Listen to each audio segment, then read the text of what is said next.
जय श्री कृष्णा। आइए सुनते हैं गरुड़ पुराण का 15वां अध्याय। गरुड़ जी ने कहा, धर्मात्मा व्यक्ति स्वर्ग के भोगों को भोगकर पुनः निर्मल कुल में उत्पन्न होता है।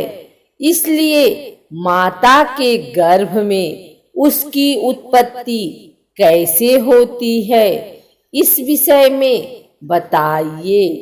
हे करुणानिधे पुण्यात्मा पुरुष, इस देह के विषय में जिस प्रकार विचार करता है वह मैं सुनना चाहता हूँ, मुझे बताइए। श्री भगवान ने कहा, हे ताच्छर्य, तुमने ठीक पूछा है। मैं तुम्हें परम गोपनीय बात बताता हूँ, जिसे जान लेने मात्र से मनुष्य सर्वज्ञ हो जाता है। पहले मैं तुम्हें शरीर के पारमार्थिक स्वरूप के विषय में बतलाता हूँ, जो ब्रह्मांड के गुणों से संपन्न है और योगियों के द्वारा करने योग्य है। इस पारमार्थिक शरीर में जिस प्रकार योगी लोग षट चक्र का चिंतन करते हैं, वह सब मुझसे सुनो। पुण्यात्मा जीव पवित्र आचरण करने वाले लक्ष्मी संपन्न गृहस्थों के घर में जैसे उत्पन्न होता है और उसके पिता तथा माता के विधान एवं नियम जिस प्रकार के होते हैं, उनके विषय में तुमसे कहता हूँ। स्त्रियों के ऋतु काल में 4 दिन तक उनका त्याग कर देना चाहिए, अर्थात उनसे दूर रहना चाहिए। उतने समय तक उनका मुख भी नहीं देखना चाहिए, क्योंकि उस समय उनके शरीर में पाप का निवास रहता है। चौथे दिन वस्त्रों सहित स्नान करने के अनंतर वह नारी शुद्ध होती है तथा 1 सप्ताह के बाद पितरों एवं देवताओं के पूजन अर्चन तथा व्रत करने के योग्य होती है। 1 सप्ताह के मध्य में जो गर्भ धारण होता है, उससे मलिन वृत्त वाली संतान का जन्म होता है। प्रायः ऋतु काल के 8वें दिन गर्भाधान से पुत्र की उत्पत्ति होती है। ऋतु काल के अनंतर युग्मसम रात्रियों में गर्भाधान होने से पुत्र और अयुग्म विषम रात्रियों में गर्भाधान से कन्या की उत्पत्ति होती है। इसलिए पूर्व की 7 रात्रियों को छोड़कर युग्म की रात्रियों में ही समागम करना चाहिए। स्त्रियों के रजो दर्शन से सामान्यतः 16 रात्रियों तक ऋतुकाल बताया गया है। 14वीं रात्रि को गर्भाधान होने पर गुणवान, भाग्यवान और धार्मिक पुत्र की उत्पत्ति होती है। प्राकृतिक जीवों, सामान्य मनुष्यों को गर्भाधान के निमित्त उस रात्रि में गर्भाधान का अवसर प्राप्त नहीं होता। 5वें दिन स्त्री को मधुर भोजन करना चाहिए। कड़ुआ, खारा, तीखा तथा उष्ण भोजन से दूर रहना चाहिए। तब स्त्री का वह क्षेत्र गर्भाशय औषधि का पात्र हो जाता है और उसमें संस्थापित बीज अमृत की तरह सुरक्षित रहता है। उस औषधि क्षेत्र में बीजों पर गर्भाधान करने वाला स्वामी अच्छे फल को प्राप्त करता है। तांबूल खाकर, पुष्प और श्रीखंड से युक्त होकर तथा पवित्र वस्त्र धारण करके मन में धार्मिक भावों को रखकर पुरुष को सुंदर सैया पर शय्यास करना चाहिए। गर्भाधान के समय पुरुष की मनोवृत्ति जिस प्रकार की होती है, उसी प्रकार के स्वभाव वाला जीव गर्भ में प्रविष्ट होता है। बीज का स्वरूप धारण करके चैतन्यास पुरुष के शुक्र में स्थित रहता है। पुरुष की काम वासना, चित्त वृत्ति तथा शुक्र जब एकत्व को प्राप्त होते हैं, तब स्त्री के गर्भाशय में पुरुष द्रवित होता है। स्त्री के गर्भाशय में शुक्र और शोणित के संयोग से पिंड की उत्पत्ति होती है। गर्भ में आने वाला सुकृति पुत्र पिता माता को परम आनंद देने वाला होता है और उसके पुष्पवन आदि समस्त संस्कार किए जाते हैं। पुण्यात्मा पुरुष ग्रहों की उच्च स्थिति में जन्म प्राप्त करता है। ऐसे पुत्र की उत्पत्ति के समय ब्राह्मण बहुत सारा धन प्राप्त करते हैं। वह पुत्र विद्या और विनय से संपन्न होकर पिता के घर में बढ़ता है और सत्पुरुषों के संसर्ग में सभी शास्त्रों में पांडित्य संपन्न हो जाता है। वह तरुणावस्था में दिव्य अंगना आदि का योग प्राप्त करता है और दानशील तथा धनी होता है। पूर्व में किए हुए तपस्या, तीर्थ, सेवन आदि महापुण्यों के फल का उदय होने पर वह नित्य आत्मा और अनात्मा अर्थात परमात्मा और उसमें भिन्न पदार्थों के विषय में विचार करने लगता है, जिससे उसे यह बोध होता है कि सांसारिक मनुष्य भ्रमवश रस्सी में सर्प के आरोप की भांति वस्तु अर्थात सच्चिदानंद ब्रह्मा में अवस्तु अर्थात अज्ञान आदि जगत प्रपंच का अध्यारोप करता है। तब अपवाद अर्थात मिथ्या ज्ञान या भ्रम ज्ञान के निराकरण से रस्सी में सर्प की भ्रांति के निराकरण पूर्वक रस्सी की वास्तविकता के ज्ञान के समान ब्रह्म रूपी सत्य वस्तु में अज्ञान आदि जगत प्रपंच की मिथ्या प्रतीत के दूर हो जाने पर और ब्रह्म रूप सत्य वस्तु का सम्यक ज्ञान हो जाने पर वह उसी सच्चिदानंद ब्रह्मा का चिंतन करने लगता है। संसारिक पदार्थ रूप असत या अनात्म पदार्थों से अन्वित या संबंध होने वाले इस ब्रह्मा के संग रहित शुद्ध स्वरूप के सम्यक बोध के लिए मैं तुम्हें इसके साथ अन्वित या संबंध प्रतीत होने वाली पृथ्वी आदि अनात्म वर्ग के अर्थात पंचभूतों आदि के गुणों को बतलाता हूँ। पृथ्वी, जल, अग्नि, वायु तथा आकाश ये 5 स्थूल भूत कहे जाते हैं। यह शरीर इन्हीं 5 भूतों से बनता है, इसलिए 5 भौतिक कहलाता है। हे खगेश्वर, त्वचा, हड्डियां, नाड़ियां, रोम तथा मांस ये 5 भूमि के गुण हैं। यह मैंने तुम्हें बतलाया है। लार, मूत्र, वीर्य, मज्जा तथा 5वां रक्त ये 5 जल के गुण कहे गए हैं। अब तेज के गुणों को सुनो।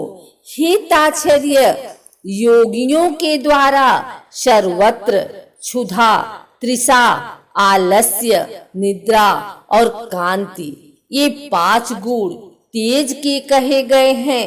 सिकुड़ना, दौड़ना, लांघना, फैलाना तथा चेष्टा करना, ये 5 गुण वायु के कहे गए हैं। घोष शब्द, छिद्र, गांभीर्य, श्रवण और सर्वसंश्रय समस्त तत्वों को आश्रय प्रदान करना, ये 5 गुण तुम्हें प्रयत्न पूर्वक आकाश के जानने चाहिए। पूर्व जन्म के कर्मों से अधिवशित मन, बुद्धि, अहंकार और चित्त, यह अंतःकरण चतुष्टय कहा जाता है।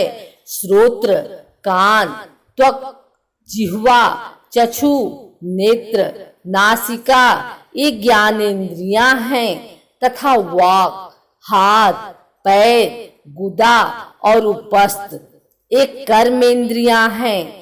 दिशा, वायु, सूर्य, प्रचेता और अश्विनी कुमार, ये 5 ज्ञानेंद्रियों के साथ वही इंद्र, विष्णु, मित्र तथा प्रजापति, ये कर्मेंद्रियों के देवता कहे गए हैं। देह के मध्य में इड़ा, पिंगला, सुषुम्ना, गांधारी, गज्जिह्वा, पुषा, यशस्विनी, अलम्बुसा, कुहू और शंखिनी, ये 10 प्रधान नाड़ियां स्थित है। प्राण, अपान, समान, उदान तथा व्यान, नाग, कूर्म, कृकल, देवदत्त और धनंजय, ये 10 वायु हैं। हृदय में प्राण वायु, गुदा में अपान वायु, नाभिमंडल में समान वायु, कंठ देश में उदान वायु और संपूर्ण शरीर में व्यान वायु व्याप्त रहती हैं। उद्गार, डकार या वमन नाग वायु हेतु जिसके द्वारा उन्मूलन होता है, वह कूर्म वायु कहा जाता है। कृकल नामक वायु क्षुधा, भूख को उद्दीप्त करता है। देवदत्त नामक वायु जम्भाई कराता है। सर्वव्यापी धनंजय वायु मृत्यु के पश्चात भी मृत शरीर को नहीं छोड़ता। ग्रास के रूप में खाया गया अन्न सभी प्राणियों के शरीर को पुष्ट करता है। उस पुष्टिकारक अन्न के सारांशभूत रस को व्यान नाम का वायु शरीर के सभी नाड़ियों में पहुंचाता है।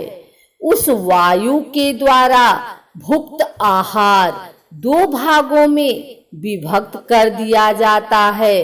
गुदा भाग में प्रविष्ट होकर सम्यक रूप से अन्न और जल को पृथक पृथक करके अग्नि के ऊपर जल और जल के ऊपर अन्न को करके अग्नि के नीचे वह प्राण वायु स्वतः स्थित होकर उस अग्नि को धीरे धीरे धौकता है। उसके द्वारा धौके जाने पर अग्नि कीटमल और रस को पृथक पृथक कर देता है। तब वह व्यान वायु उस रस को संपूर्ण शरीर में पहुंचाता है। शरीर से पृथक किया गया कीटमल शरीर के कर्ण, नासिका आदि 12 छिद्रों से बाहर निकलता है।